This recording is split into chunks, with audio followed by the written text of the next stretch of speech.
गंगा पुत्र, मैं कुरु राजकुमार धृतराष्ट्र के लिए राजकुमारी गांधारी का हाथ मांगने आया हूं नरेश। मेरी बहन का हाथ आपने पांडु के लिए क्यों नहीं मांगा गंगा पुत्र? उसके लिए वो अंधाई क्यों सोचा? शकुनी, क्षमा चाहता हूं पिताश्री। आप मेरी चंद्रमुखी पुत्री को हस्तिनापुर के चंद्रवंशियों में ले जाने के लिए आए हैं, परंतु गंगा पुत्र, आपका ध्यान इस ओर तो जाना चाहिए था कि राजकुमार धृतराष्ट्र नेत्रहीन हैं।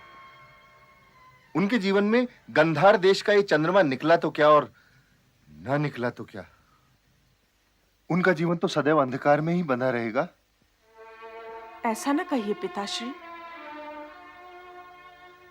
परंपरा अनुसार वरमाला मेरे हाथों में है।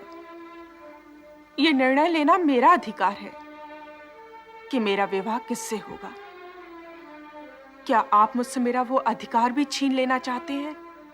गांधारी, मैं अपने पिता गंधार नरेश, अपने भाई राजकुमार शकुनी,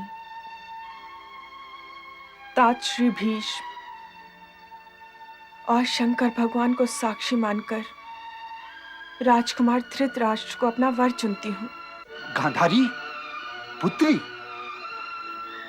अभी मेरी बात पूरी नहीं हुई है पिताश्री।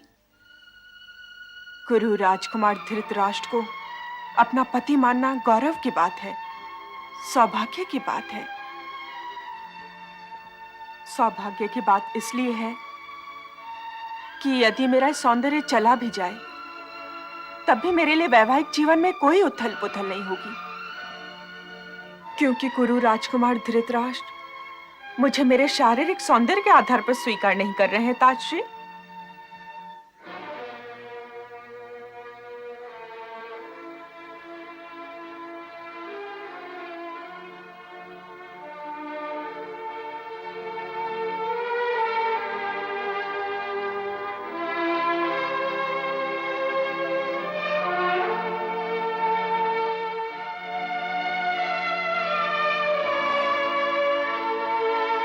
ये क्यों गांधारी?